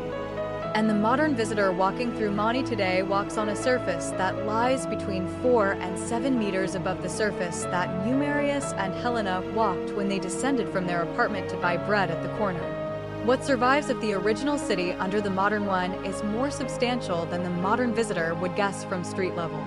The excavations conducted across the past 150 years, beginning with the archaeological recoveries of the late 19th century and continuing through the rescue excavations that accompany every modern construction project in central Rome, have produced a substantial archive of physical evidence about the structures and the population of the ancient Subura. The foundations of the insulae have been mapped in dozens of locations where modern excavation has reached the relevant depths. The ground floor shops have been identified by their characteristic stone counters and their stone-paved interiors. The wells and the cisterns and the latrines have been catalogued. The graffiti scratched on the surviving plastered walls have been transcribed, photographed, and published in the corpus of Roman inscriptions. The funerary inscriptions of the dead Suburans, recovered from the burial grounds along the consular roads outside the ancient city walls, have been collected into thousands of pages of published volumes that any modern reader can consult. The marble slab of Marcus Virgilius Eurysaces the baker, which we encountered at the opening of the 6th chapter, sits in a storeroom of the Capitoline museums alongside the slab of Atishta his wife and the slabs of perhaps 10,000 other freedmen and free women and slaves whose names the city of Rome would otherwise have lost. The names are recoverable. The names are recovered. The names sit in the boxes of the storerooms, catalogued by date and by fine location and by inscriptional formulary, waiting for someone to read them. This is the situation in 2026 of the people who lived and died in the Subura. They have been excavated. They have been catalogued. They are, in the technical sense, fully accessible to the modern reader who is willing to consult the published volumes and visit the museum storerooms and walk the modern streets of Monte with an understanding of what lies underneath. The accessibility, however, has not produced an accurate public understanding of what the Subura was, because the public understanding of ancient Rome continues to be shaped by the marble monuments above the silt rather than by the brick foundations below it. The tourists who visit Rome each year visit the Forum and the Pantheon and the Colosseum, and they walk through the curated public spaces of the imperial city. And they form their impressions of what Rome was from the surfaces that the empire chose to monumentalize about itself. The Subura is not on the tour. The Subura is, in the literal physical sense, beneath the feet of the tourists as they walk between the Forum and the Colosseum on the modern Via dei Fori Imperiali, but the Subura is not visible to them. And the Subura is not mentioned in their guidebooks, and the Subura, accordingly, does not enter the impression they form of the city. They leave Rome having understood what Rome wanted to be remembered for, and not having understood what Rome was. This book has been an argument against that imbalance. The verdict that the preceding chapters have been gathering material toward can now be delivered with the specificity that any verdict requires. The Roman Imperial Project, in its operation in the city of Rome itself, produced and sustained for 500 years a residential slum of approximately 1 million inhabitants in conditions of structural lethality that no contemporary regulatory framework would tolerate for 10 consecutive days. And the imperial administration was aware of these conditions throughout the entire period of their operation and chose, with the deliberate consistency that we can document at every layer of the imperial response, not to address them. The choice was not a failure of capacity. The empire that built the aqueducts could have built sanitary plumbing for the insulae. The empire that built the Pantheon could have enforced its own building codes. The empire that maintained the legions could have maintained a fire brigade adequate to its city. The empire that funded the grain dole could have extended the dole to the women and slaves and foreigners and unregistered males that constituted the majority of its urban population. The choices not to do these things were political choices, made by the senatorial class whose economic interest in the property game and whose cultural disposition toward the lower orders aligned to produce a consistent preference for the maintenance of the existing structure over its reform. The Subura was not a problem the empire failed to solve. The Subura was a system the empire built and operated for the benefit of the class that built and operated it, and the deaths the system produced were the operating costs of the system. And the operating costs were absorbed by the people whose deaths constituted them, and the senatorial class collected the rents, and the rents paid for the marble. The grain dole was a bribe. We need to use the word that the elite Roman sources avoided. The dole was not a welfare program in any meaningful sense of the modern concept. It was a transfer payment from the imperial treasury to a defined subset of the urban population, calibrated to provide just enough caloric subsidy to prevent the political instability that mass starvation would have produced, and not to provide adequate nutrition for the population it nominally served. The mechanism was political rather than nutritional, and the proof of the political character of the mechanism is in the design specifications that the imperial bureaucracy applied to it. The dole reached the registered male citizen because the registered male citizen was the unit of political danger that the system needed to manage. The dole did not reach the woman or the slave or the foreigner because the woman and the slave and the foreigner did not vote and did not riot and did not participate in the political life that the dole was managing. The system fed the threat and ignored the population, and the system called itself generous, and the literary record of the elite repeated the claim of generosity for 2,000 years, and the modern reader inherits the claim without examining it. The dole was a bribe. The bribe was paid to the citizens of the right gender and the right legal status and the right registration, and the bribe was sized to keep them quiet, and the bribe succeeded at keeping them quiet. And the empire that paid the bribe celebrated itself for the success. The vigiles, the night watch and fire brigade that Augustus established in the year 6 of the Common Era, were theater. We need to use that word as well. The 7,000 men of the cohort's vigilum were a real institution, performing real work under real risk, and the individual freedmen who served in the cohorts deserved their own recognition for the conditions under which they operated. But the institution itself, as a response to the fire and crime problems of the imperial city, was so inadequately resourced for the scale of those problems that its existence has to be understood as a gestural rather than a substantive response. The mathematics that we ran in the 4th chapter, the ratio of 7,000 firefighters to 46,000 insuli, demonstrate the gestural quality of the institution with the clarity that mathematics often supplies when the literary record obscures it. The empire built the vigiles so that the empire could say it had built the vigiles. The fires continued to burn. The mortality from the fires continued to fall on the upper floor residents of the insuli. The institution continued to exist. The institution continued to be inadequate. The empire continued to congratulate itself. The building codes that Augustus and his successors imposed on the residential property market were ignored. We have already documented the systematic ignoring in the 2nd and 5th chapters. The ignoring was not occasional or local. It was structural, it was continuous, and it was profitable to the class that was doing the ignoring. The senatorial landlords who built the insuli beyond the legal heights and with substandard materials, and with timber upper stories that no fire could fail to consume did these things because the alternative would have reduced their rental yields. And the regulatory apparatus that should have prevented them was operated by their peers and their clients and their freedmen agents, and the regulatory apparatus accordingly did not prevent them. The code was on the books. The code was not on the buildings. The code existed as text. The code did not exist as enforcement. The empire wrote the code, and the empire did not enforce it, and the buildings burned and fell and killed, and the empire wrote new codes, and the empire did not enforce them either. And the cycle continued across the entire span of the imperial period until the demographic collapse made the question moot by removing the population that the codes had failed to protect. The landlords were senators. We have used this phrase throughout the book, and it is now time to recognize what the phrase implies.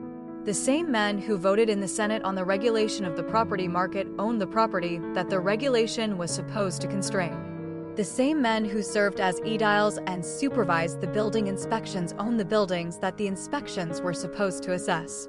The same men who, in their other public capacities, performed the rituals of Roman public virtue, The sacrifices and the speeches and the funeral orations and the consular processions were also the men who, through their freedmen agents and their procurators, were collecting the rents that funded their public virtue from the tenants of buildings they had never seen and would never see, and that were killing those tenants at the rates we have documented. The conflict of interest was not a corruption of the system. The conflict of interest was the system.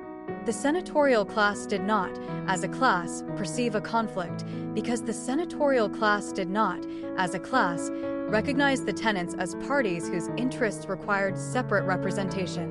The tenants were the source of the rents. The senatorial class was the recipient of the rents.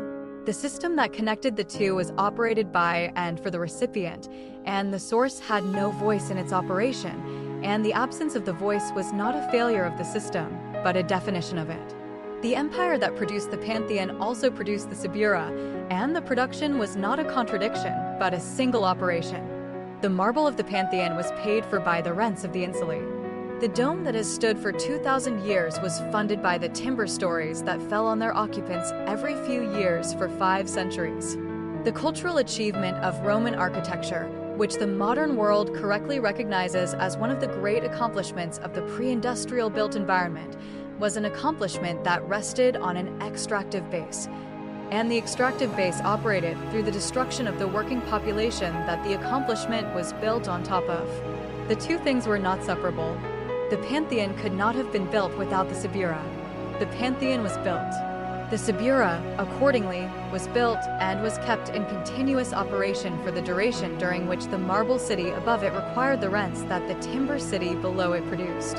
And the deaths in the timber city were the price of the marble city, and the marble city did not, in any of its public inscriptions or its public art or its public memory, acknowledge the price. This is the verdict that the Romans never issued on themselves. The verdict says, in the plain language, that the elite Roman sources would not have used, and that the modern reader can now use because the modern reader is no longer constrained by the social interest of the senatorial class. That the Roman imperial project at its core was an extractive operation that converted the labor and the bodies and the lives of its urban poor into the cultural products by which the imperial class measured itself. The conversion was not incidental. The conversion was structural. The system was designed to perform the conversion, and the system performed the conversion across 5 centuries with the efficiency that any well-designed extractive system performs across its operational lifespan. The Subura was where the conversion happened. The Subura was where the bodies that produced the rents lived and died. The Subura was where the conversion happened. The Subura was where the bodies that produced the rents lived and died. The Subura was the engine of the extraction, and the engine ran continuously, and the engine consumed the fuel that the engine was designed to consume, and the consumed fuel was the population of the city's lower classes. The contemporary echo of this structure is not a metaphor and is not an anachronism. The architecture of urban extraction that the Roman senatorial class perfected has been deployed, with minor adjustments for local technology and local legal frameworks, by every subsequent property class in every subsequent major city. The Victorian rookeries of London, which the journalist Henry Mayhew documented in the 1850s, and which the housing reformers of the late 19th century campaigned against for decades, were Suburan insulae in everything but their building materials. With the same absentee landlord structure, the same overcrowding, the same fire risk, the same disease, the same indifference of the property-owning class to the deaths of the tenant class. The tenements of the Lower East Side of New York in the late 19th and early 20th centuries, documented by Jacob Riis in the photographs that finally made the conditions visible to a reading public that had previously been able to ignore them, were Suburan insulae built in wood and brick on a different continent, with the same demographic concentration of immigrant labor, the same chronic illness, the same chronic fire, the same chronic collapse. The favelas of Sao Paulo and Rio de Janeiro, the township of Soweto, the slum of Dharavi in Mumbai, the informal settlement of Kibera in Nairobi, the urban villages of southern China, the migrant compounds of the Persian Gulf. The rough sleeping populations of the contemporary American cities, All of these are not analogous to the Subura in the loose sense of historical comparison. They are the Subura, operating under different names in different languages, with different specific pathologies, but with the same underlying architecture, a working population concentrated at the bottom of an extractive system, housed in structures whose conditions the property-owning class has chosen not to address, generating the rents and the labor that fund the cultural and political achievements of the class above them, dying at rates that the class above them registers as the normal. Background mortality of the urban poor. The insula postmortem that we have applied across the preceding 9 chapters is, by this point, not a methodology unique to the analysis of imperial Rome. The methodology is a template. The template asks the questions that the marble monuments are not designed to answer. The template asks who is buried in the walls. The template asks who paid the rents that funded the temples. The template asks who owned the buildings and who collected the fees, and who died in the collapses, and who carried the bodies to the burial grounds, and who collected the next month's rents from the survivors. The template asks these questions of any city, in any century, and the template produces the same kind of answers wherever it is applied. Because the underlying economic and political structures that produce the answers have recurred across the centuries with the durability of any pattern that successfully solves a problem from the perspective of the class that benefits from it. The insula postmortem is a way of reading any city. It is not the only way. It is, however, the way that the marble monuments are designed to prevent, and accordingly it is the way that the modern reader has the most reason to learn. I promised you, in the introduction, that by the final chapter you would not look at a Roman ruin the same way again. I have, I believe, kept that promise. You will walk, the next time you walk in Rome or in any classical city, with a doubled vision. You will see the columns and the domes and the arches that the imperial culture wanted you to see, and you will see also, beneath them and around them, the brick and timber and human residue that the imperial culture preferred you not to see. The doubled vision will not diminish the columns. The columns are real. The achievement they represent is real. The doubled vision will only place the columns in the larger frame that they were intended to obscure, and the placement will give you the truer picture of what the city was, which is the picture of a great extractive engine that produced great cultural products through the conversion of human lives at a rate that the engine's beneficiaries chose not to acknowledge, and that the historical record has been slow to recover. The recovery continues. The names continue to be read in the museum storerooms. The foundations continue to be excavated under the modern streets. The Subura is no longer beneath us as silently as it once was. The Subura is rising slowly into the awareness of the modern reader, and the rising is the small justice that history is able to do, 2,000 years after the fact, for the people who paid for the city we still admire. Somewhere in a 5th-floor window above the Vicus Patricius, a woman is still tipping a chamber pot into the dark, and the contents are still falling, and they have not yet landed. We have 8 more such stories about ancient Rome. If you don't want to be held hostage by polished stories, stay with us and we'll continue our fascinating investigations into the ancient world together.